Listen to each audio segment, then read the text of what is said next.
మంచిది. దేవుని ఘనమైన పరిశుద్ధ నామముకే మహిమ కలుగును గాక. దేవుని యొక్క మహాకృపను బట్టి గత కాలం అంతా కూడా దేవుడు కాచి కాపాడండి. అక్కడికి కింద వచ్చి మరొక రోజు ఆయన సందర కట్టడానికి ఆయన మనకు సమయం ఇచ్చాడు. అందుకు బట్టి చిన్న ప్రార్థన చేసుకుని వాక్య భాగంలోకి వెళ్దాం. స్తోత్రం నాయన మహాపరిశుద్ధుల దేవ, మీకు వందనాలు, స్తోత్రాలు. మహోన్నత మహాగణుడ గొప్పవాడ, జీవము గల యేసే జీవాధిపతి, సర్వశక్తి మందిర అయా ఉదయకాల సమయంలో పాదాల చెందుకు వచ్చాం నాయన. మమ్మల్ని దీవించండి, ఆశించండి, విస్తని తోడుగా నడిపించి సహాయం తెచ్చి కృపతో వదిలి చేసి మీరు మహిమ పొందమని మీ ఆత్మాభిషేకంతో నింపి సహాయం తెచ్చమని యేసునామములో అడుగుచున్నాం తండ్రి, మెయిన్. మంచిది. నేటి దినాన సమయలు గ్రంథం, మొదటి సమయలు గ్రంథం 21 అధ్యాయంలో మనం చదువుకున్నాం. 21 అధ్యాయంలో సౌలు దావీదును తలుపుతా ఉంటే దావీదు నోబులో ఒక యాజకుడి దగ్గరికి వచ్చాడు. అక్కడికి వచ్చిన తర్వాత నోబులో ఉన్న యాజకుడు ఆయన పలకరించాడు. ఆయనకి ఆహారం ఏమైనా ఉందా అంటే సన్నిధి రొట్టెలు తప్ప ఇంకేం లేవని చెప్పి అన్నాడు. సన్నిధి రొట్టెలో ఆయనకి ఆహారంగా ఉన్నదాన్ని ఇచ్చాడు. ఆ తర్వాత అక్కడ దోయగ్ అనేవాడు ఒకడున్నాడు. వాడు యుద్ధమీడు. వాడు చూశాడు నా ప్రజల దగ్గర అంటే రాజుకు నమ్మిన బంటులాగా ఉన్నతను, ఇక మంచి చెడు జ్ఞానం ఏమీ కూడా లేని పరిస్థితి. ఆ తర్వాత నుండి ఆయన దావీదు అక్కడి నుండి బయలుదేరి ఆకీష్ దగ్గరికి వెళ్ళాడు. ఆకీష్ రాజు చూసి, ఆకీష్ రాజు ఈ పిచ్చోడు నా దగ్గర, ఆకీష్ దగ్గర వెళ్ళగానే అతను పిచ్చోడ్లాగా నటించాడు. సుళ్ళు కాల్చుకుంటా, సొంగ కాల్చుకుంటా, తలుపుల మీద గీతలు గీసుకుంటా, అంటే సమయానుకూలంగా సమయోచితంగా ఉన్న జీవితాన్ని మనం అక్కడ చూస్తూ ఉన్నాం. ఆ తర్వాత 22వ అధ్యాయంలో ఈరోజు మనం చూసినట్లయితే చూడండి ఒకసారి. 22వ అధ్యాయం మొదటి వచనం నుండి, దావీదు అక్కడి నుండి బయలుదేరి అదుల్లాము గుహలోనికి తప్పించుకొని పోగా అతని సహోదరులను, అతని తండ్రి ఇంటి వారందరినూ ఆ సంగతి విని అతని యొద్దకు వచ్చిరి. దావీదు అక్కడ నుండి బయలుదేరి అబ్దుల్లాము గుహలోని తప్పించుకుని పోగా అతని సహోదరులు, తండ్రి ఇంటి వారందరూ ఆ సంగతి విని అతని యొద్దకు వచ్చిరి. మరియు ఇబ్బంది గల వారందరూ, అప్పులు చేసుకొనిన వారందరూ, అసమాధానముగా నుండి వారందరూ అతని యొద్దకు కూడుకొనగా అతడు వారికి అధిపతి ఆయను. అతని యొద్ద ఎక్కువ తక్కువ 400 మంది వచ్చి ఉండిరి. తర్వాత దావీదు అక్కడి నుండి బయలుదేరి మోయాబులోని మిస్పాకు వచ్చి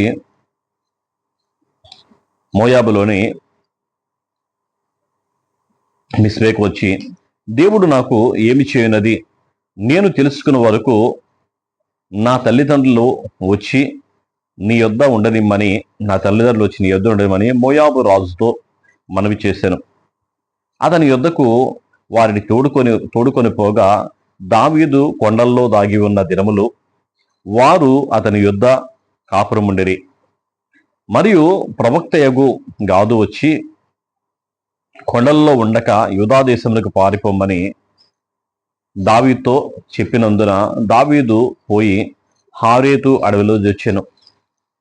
దావీదును అతని జనులను పలాని చోట ఉన్నారని సౌలుకు వర్తమానము ఆయను. అప్పుడు సౌలు గివ్యా దగ్గర రామాలో ఒక పిచ్చుల వృక్షము కింద దిగి ఈటి చేత పట్టుకొని ఉండెను. అతని సేవకులు అతని చుట్టూ నిలిచి ఉండగా సౌలు తన చుట్టూ నిలిచి ఉన్న సేవకులకు ఇట్లనెను, బెన్యామీయులారా ఆలకించండి. యెషయి కుమారుడు మీకు పొలమును ద్రాక్ష తోటలు ఇచ్చునా? మిమ్మును సహస్రాధిపతులుగాను శతాధిపతులుగాను చేయునా? మీరెందుకు నా మీద కుట్ర చేయుచున్నారు?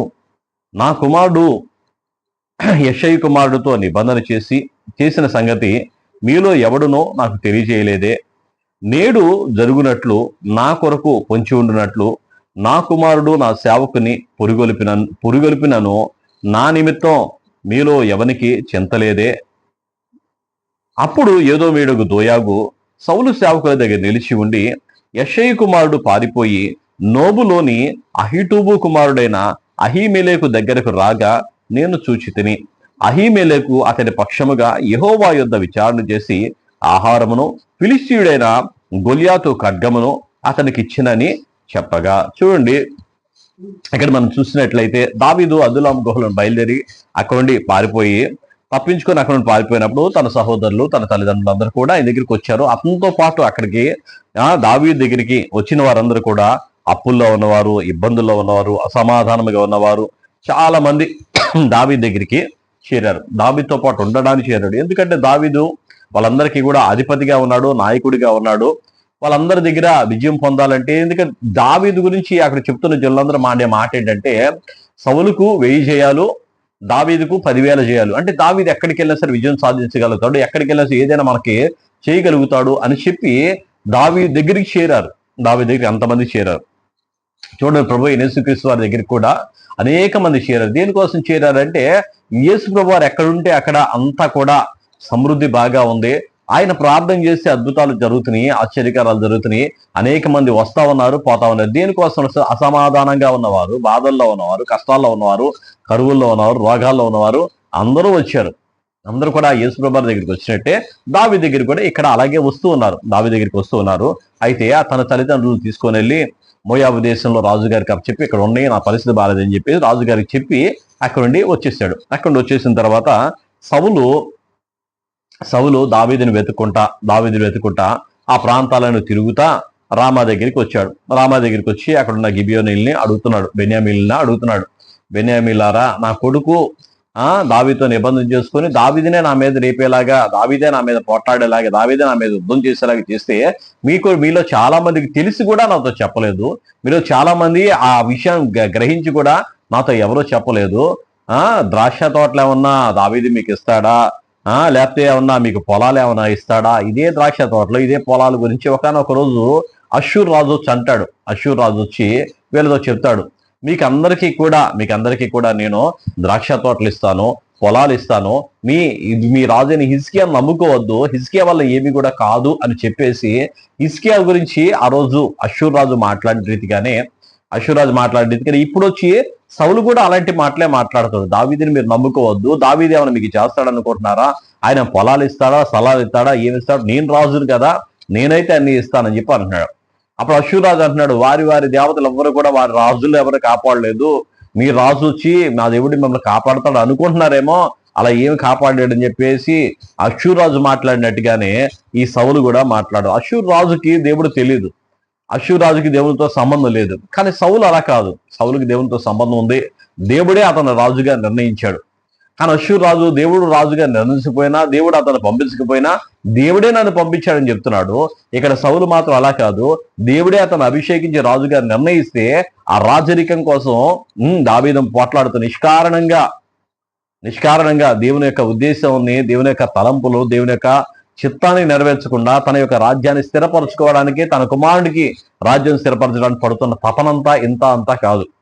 సరే, ఇదంతా కూడా వాళ్ళంతా చెప్తా ఉంటే అందులో ఒకడు దోయేగు వచ్చాడు. దోయేగు వచ్చి చెప్తున్నాడు, అయ్యా, వీళ్ళ మాట్లాడే మాటలకి పాపం అతను చాలా చెల్లించిపోయాడు, బాగా రాజుగారిని చాలా బాధపడుతున్నాడు, రాజుగారు చాలా ఇదైపోతున్నాడు, రాజుగారికి సహాయం చేయాలని చెప్పుకొని దోయాగు వచ్చి చెప్తున్నాడు, అయ్యా, నేను దావీదుని చూశాను, అహీమెలెకు దగ్గర చూశాను, నోబు అనే పట్టణంలో చూశాను, నోబులో ఉన్న అహీమెలెకు దగ్గర అక్కడ చూశాను. వాళ్ళందరూ కూడా అప్పుడు అహీమెలెకు కూడా దేవుడి దగ్గర విచారణ చేసి ఆయనకు ఆహారం కూడా ఇచ్చాడు, సన్నిధి రొట్టెలు ఇచ్చాడు, నేను చూశాను నేను. అలాగే ఆయనకు మంచి ఖడ్గాను కూడా ఇచ్చాడు, అది కూడా నేను చూశాను నేను. గొలియాతు ఖడ్గం ఆయనకి ఇచ్చాడు, ఆ గొలియాతు ఖడ్గం నేను చంపడానికే ఇచ్చారయ్యా, అది నాకు అర్థమైపోయింది అని చెప్పి దోయాగు వచ్చి చెప్తూ ఉన్నాడు.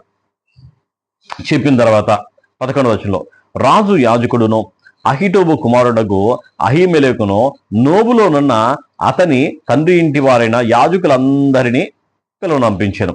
వారు రాజు వద్దకు రాగా, సౌలు అహిటోబు కుమారుడా ఆలకించమనగా, అతడు చిత్తం నా ఏలినవాడా అనెను. సౌలు, నీవు యెషై కుమారుడికి ఆహారమును ఖడ్గమును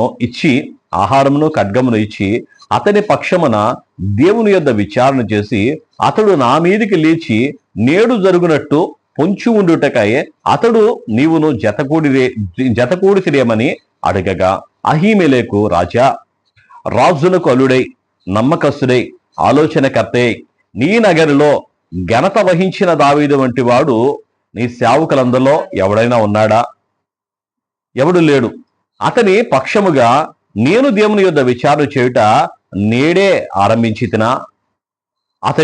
అది నాకు దూరమగును గాక. రాజు తమ దాసుడైన నా మీద, నా తండ్రి ఇంటి వారి మీదను ఈ నేరం మోపకుండును గాక. ఈ సంగతిని గూర్చి కొద్ది గొప్ప ఏమియు నీ దాసుడైన నాకు తెలిసినది కాదు అని రాజుతో మనవి చేశారు. సౌలు అడుగుతున్నాడు. సౌలు దావీదుతో చెప్తా ఉన్నాడు. సౌలు దావీదుతో చెప్తూ అంటున్నాడు కదా, నా మీద విరోధంగా లేచిన వాడిని నువ్వు చేరదీసి ఆయన కోసం ప్రార్థన చేసి ఆయన ఖడ్గాను కూడా ఇచ్చి నా మీద ఉసిగొలుపుతూ నా మీద యుద్ధం చేయడానికి నువ్వు ప్రేరేపించి అతను పంపించావే అని చెప్పేసి అహీటూబు కుమారుడు అబీమెలెకు అంటే, అబీమెలెకు అంటున్నాడు, అయ్యా ఆ దావీదు గురించి మీరు అలా ఎందుకు అనుకున్నారు? రాజుగారికి అల్లుడై ఉన్నాడు, రాజుగారి దగ్గర మంచి సేవకుడై ఉన్నాడు, మంచి బుద్ధి కలిగిన వాడై ఉన్నాడు, అన్ని విషయాల్లో ఆలోచనకర్త అయి ఉన్నాడు, ఎక్కడికి వెళ్ళినా సరే విజయం సాధించేవాడిగా ఉన్నాడు. అతని కోసం నేను ప్రార్థన ఈ రోజు ప్రారంభించానా? రోజు కూడా ఆయన కోసం నేను ప్రార్థన చేస్తున్నాను. ప్రార్థన చేయకపోతే అలాంటిది నాకు దూరం అవును గాక అని చెప్పేసి రాజుగారితో చెప్తా ఉన్నాడు. రాజుగారితో చెప్తా ఉంటే రాజు తమ దాసుడైన నా మీద నా తండ్రి ఇంటి వారి మీద ఈ నేరం మోపుకుంటున్న గాక ఈ సంగతిని గూర్చి కొద్ది గొప్ప ఏమి నీ దాసుడే నాకు తెలిసినది కాదు అని రాజుతో మనవి చేయగా, రాజు అహీమెలెకు నీకును నీ తండ్రి ఇంటి వారందరికీ మరణం నిశ్చయం అని చెప్పి యెహోవా యాజకులకు వీరు దావీదుతో కలుసుకొనినందున యెహోవా యాజకులకు వీరు దావీదుతో కలిసినందున అతడు పారిపోయిన సంగతి తెలిసియో నాకు తెలియజేయకపోయినందున మీరు వారి మీద పడి చంపుడని తన చుట్టూ నిలిచి ఉన్న కావలి వారికి ఆజ్ఞ ఇచ్చాను. రాజు సేవకులు యెహోవా యాజకులను హతము చేయనొల్లక ఉండగా రాజు దోయేగుతో నీవు ఈ యాజకుల మీద పడుమో అని చెప్పాను. అప్పుడు ఏదోమీయుడైన దోయేగు యాజకుల